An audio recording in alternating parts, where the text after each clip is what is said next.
اعتکاف یہ سنت مؤکدہ علی کفایہ ہے. سنت مؤکدہ جس کو کرنا ضروری ہے، اگر چھوڑیں گے تو گناہ ملے گا. علی کفایہ جو قید لگا کر کے اس بات کو بتلایا گیا ہے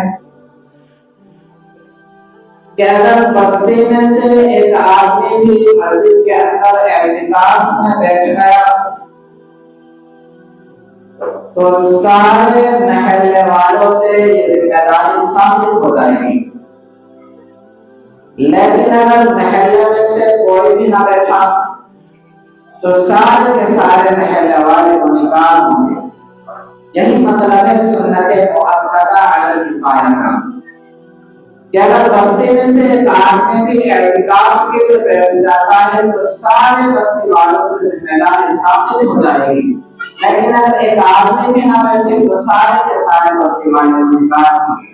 اس لیے اعتکاف میں بیٹھنا یہ ضروری ہے.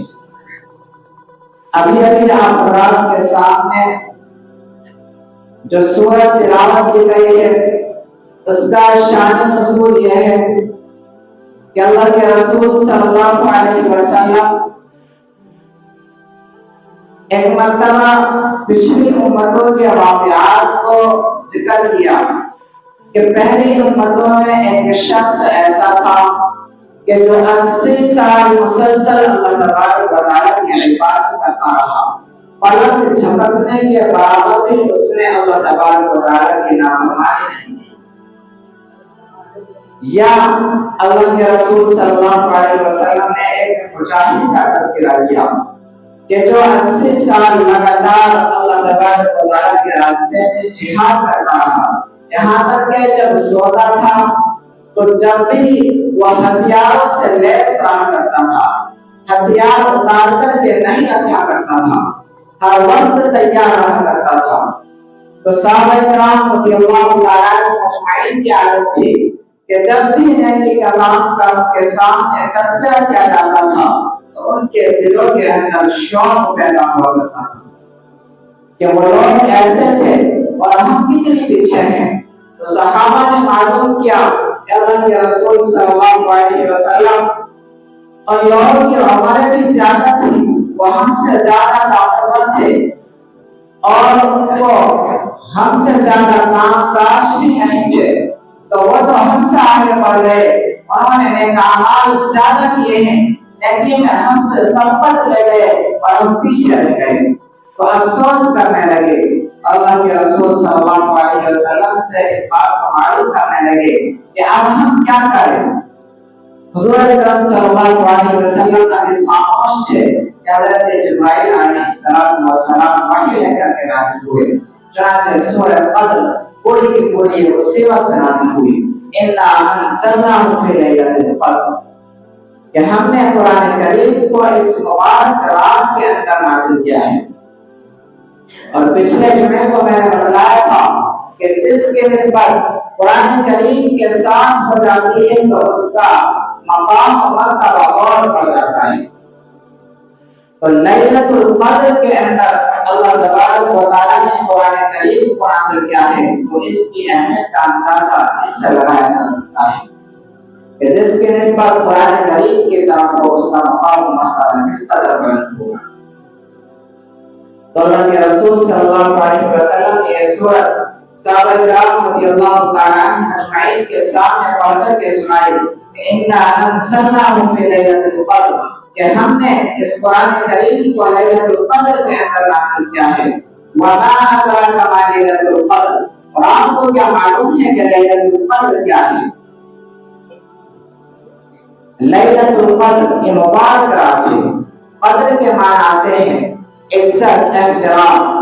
تو لیلۃ القدر کے معنی ہوئے احترام والی رات، عزت والی رات، برکت والی رات، رحمت والی رات. یا اگر اس کے معنی ہم قدر کے معنی اندازہ لیتے ہیں تو پھر یہ معنی ہوں گے کہ اللہ تبارک و تعالیٰ اس رات کے اندر جو پورے سال انسانوں کے متعلق جو فیصلے ہوتے ہیں وہ فرشتوں کے سپرد کر دیتے ہیں. تو اللہ تعالیٰ کے علم کے اندر جو اندازہ ہے انسانوں کے متعلق ان کے بارے میں، تو وہ سارے کے سارے فیصلے فرشتوں کے سپرد کیے جاتے ہیں۔ اس معنی کا اس کے معنی اندازہ میں لے سکتے ہیں، لیکن یہ بہت ہی برکت والی بات ہے۔ اللہ تبارک و تعالیٰ نے ارشاد فرماتا ہے وَمَا أَدْرَاكَ مَا لَيْلَةُ الْقَدْرِ، آپ کو کیا معلوم ہے کہ لیلۃ القدر کیا ہے؟ جب کسی چیز کی اہمیت اللہ تبارک و تعالیٰ بیان کرتا ہے تو سوال یا جملہ استعمال فرما کر کے آگے اس کی اہمیت کو بیان کیا جاتا ہے۔ تو یہاں پر بھی ذکر کیا گیا وَمَا أَدْرَاكَ مَا لَيْلَةُ الْقَدْرِ، آپ کو معلوم بھی ہے کہ لیلۃ القدر کیا ہے اور کتنی برکت والی رات ہے، کتنی رحمت والی رات ہے، کتنی عزت اور احترام والی رات ہے۔ تنزل الملائکۃ والروح فیہا لیلۃ القدر خیر من الف شہر، کہ وہ رات ایسی برکت والی رات ہے کہ جو 1000 مہینوں سے افضل ہے۔ یہ رات 1000 مہینوں سے بہتر ہے۔ اب جب 1000 مہینوں کو ہم سالوں کے اعتبار سے دیکھتے ہیں تو 83 سال 4 مہینے تقریباً بنتے ہیں۔ یہ اتنی برکت والی رات ہے۔ اب آگے خیر من الف شہر، کہ 1000 مہینوں سے بہتر ہے۔ اللہ کے رسول صلی اللہ علیہ وسلم کی زبانی اللہ تبارک و تعالیٰ نے یہ تو بتلایا ہے کہ یہ رات 1000 مہینے سے بہتر ہے، لیکن اللہ کے رسول صلی اللہ علیہ وسلم کو بھی نہیں معلوم کہ 1000 مہینوں سے کتنی بہتر ہے۔ مجھے نہیں معلوم کتنی بہتر ہے، آپ کو نہیں معلوم کتنی بہتر ہے۔ یہ بہتر کتنی ہے اس کو صرف اور صرف اللہ تبارک و تعالیٰ ہی جانتا ہے۔ تو اس رات کے اندر جو بھی عبادت کی جائے گی وہ عبادت 1000 مہینوں سے بہتر ہوگی۔ جو تراویح اس رات کو پڑھی جائے گی وہ تراویح 1000 تراویحوں سے بہتر ہوگی۔ جو صدقہ اس رات کے اندر کیا جائے گا وہ صدقہ 1000 صدقے سے بہتر ہوگا۔ جو عبادت کا کام اس رات کے اندر کیا جائے گا وہ عبادت 1000 عبادتوں سے بڑھ جائے گی۔ ہم کتنی بہتر ہے صرف اللہ تبارک و تعالیٰ جانتا ہے کہ کتنی بہتر ہے۔ تو صحابہ کرام رضی اللہ تعالیٰ اجمعین کو جو افسوس ہوا تھا، اللہ تبارک و تعالیٰ نے اس کا اشارہ فرمایا کہ اس ایک رات کے اندر جاگ کر کے عبادت کری جائے وہ 80 سال نہیں 83 سال 4 ماہ تقریباً ثواب لکھا جائے گا اور عبادت کے اندر شمار کیا جائے گا۔ تو بڑی اہمیت والی رات ہے۔ جس شخص کو آج کل عمر کتنی ہو رہی ہے 80 سال 70 سال 60 سال، تو جس نے اپنی زندگی کے اندر 3 یا 4 راتیں بھی نہ پائی اس کے کیا کہنے ہیں کہ اگر 83 سال 4 ماہ کو جوڑا جائے تو کتنے جانتے بیٹھیں گے؟ اتنی تو عمریں بھی نہیں ہوتی۔ تو اس رات کو جاگنے کا اہتمام کیا جائے، بڑی بابرکت رات ہے۔ اللہ کے رسول صلی اللہ علیہ وسلم نے رمضان المبارک کے شروع عشرے میں اعتکاف کیا، یہ رات نہیں ملی۔ پھر دوسرے عشرے میں اعتکاف کیا، یہ رات نہیں ملی۔ پھر تیسرے عشرے میں اعتکاف کیا۔ حضرت جبرائیل علیہ السلام تشریف لاتے ہیں، آپ علیہ السلام سے فرماتے ہیں کہ اس عشرے کی تاق راتوں کے اندر وہ رات ہے جس رات کو آپ تلاش کر رہے ہیں، یعنی لیلۃ القدر اس آخر عشرے کی تاق راتوں میں پڑتی ہے۔ اور اپنی امت کو سبق دیجیے، اپنی امت کو بتلائیے کہ جب وہ اعتکاف کریں تو اس مہینے کے آخری عشرے میں اعتکاف کریں اور لیلۃ القدر کو تلاش کریں، تاق راتوں کے اندر تلاش کریں، یعنی 21 23 25 27 29 یہ تاق راتیں ہیں۔ تو ان تاق راتوں کے اندر اس رات کو تلاش کریں، یہ رات مل جائے گی۔ اب پوری رات جاگنا مقصود نہیں ہے کہ آدمی ان راتوں کے اندر تاق راتوں کے اندر پوری رات جاگ کر کے عبادت کرے، بلکہ اگر تھوڑا سا وقت بھی اس رات کے اندر اللہ تبارک و تعالیٰ کی عبادت میں لگا دیا، اللہ تبارک و تعالیٰ کی عبادت کر لی، تسبیح پڑھی، قرآن کریم کی تلاوت کر لی، کوئی صدقہ اور خیرات کر دیا، اللہ تبارک و تعالیٰ اتنا ثواب دے گا کہ 1000 صدقے سے بہتر ہوگا، 1000 نماز سے بہتر ہوگا، 1000 تسبیح سے بہتر ہوگا۔ تو پوری رات جاگنا مقصود نہیں ہے۔ اللہ کے رسول صلی اللہ علیہ وسلم نے آخری عشرے کا اعتکاف کیا اور یہ رات ملی، اور جس رات یہ رات تھی اس رات بارش ہوئی تھی. اللہ کے رسول صلی اللہ علیہ وسلم جب صبح کو بیدار ہوئے تو آپ کی پیشانی پر تھوڑا سا بارش کی وجہ سے کچی مسجد تھی اس وقت تو گالا لگ رہا تھا اور آپ کو بتلا بھی دیا گیا تھا کہ یہ رات لیلۃ القدر کی رات تھی. آپ صلی اللہ علیہ وسلم اپنے صحابہ کو بتانے کے لیے اپنے حجرے سے باہر نکلتے ہیں کہ صحابہ کو بتلا دیا جائے کہ رات کون سی ہے، لیکن سامنے دیکھتے ہیں کہ دو آدمی جھگڑ رہے ہیں تو ان کے جھگڑے میں سلجھانے میں لگ گئے. اب جیسے ہی ان کا جھگڑا سلجھایا اللہ تبارک و تعالیٰ نے رات آپ کے ذہن و دماغ سے نکال دی. اب آپ کو یاد ہی نہیں رہا کہ وہ کون سی رات تھی. تو جھگڑے کی نحوست دیکھو، اتنی بابرکت رات تھی کہ اگر پتہ چل جاتا تو ہر انسان پا سکتا تھا، لیکن جھگڑے کی نحوست کی وجہ سے اللہ تبارک و تعالیٰ نے اس رات کو بھلا دیا. اب اس رات کو تلاش کرنے کا کام راتوں میں حکم دیا گیا ہے کہ تاک راتوں میں اس کو تلاش کیا جائے. تو انسان اس رات کو تاک راتوں کے اندر تلاش کرے. اب جب یہ بھلایا گیا ہے تو اس کے اندر بھی حکمت ہے. جو لڑ رہے تھے وہ مسلمان تھے. اللہ کے رسول صلی اللہ علیہ وسلم کے زمانے کا مسلمان صحابی کہلاتا ہے اور صحابی کا کوئی بھی عمل کسی مصلحت سے خالی نہیں ہوا کرتا ہے، کوئی نہ کوئی مصلحت ضرور ہوا کرتی ہے. تو یہاں بھی مصلحت تھی کہ آپ صلی اللہ علیہ وسلم کو یہ رات بھلائی گئی ہے، اس کو پوشیدہ رکھا گیا ہے اور مطلق کہا گیا ہے کہ اس رات کو تاک راتوں کے اندر تلاش کیا جائے. اس میں بھی مصلحت ہے. اور مصلحت کیا ہے؟ مصلحت یہ ہے اگر فرض کرو بتلا دیا جاتا کہ یہ رات 23ویں رات کو ہے تو اب اگر جو صحیح سالم ہے تندرست ہے وہ اس رات کے اندر عبادت کر لیتے.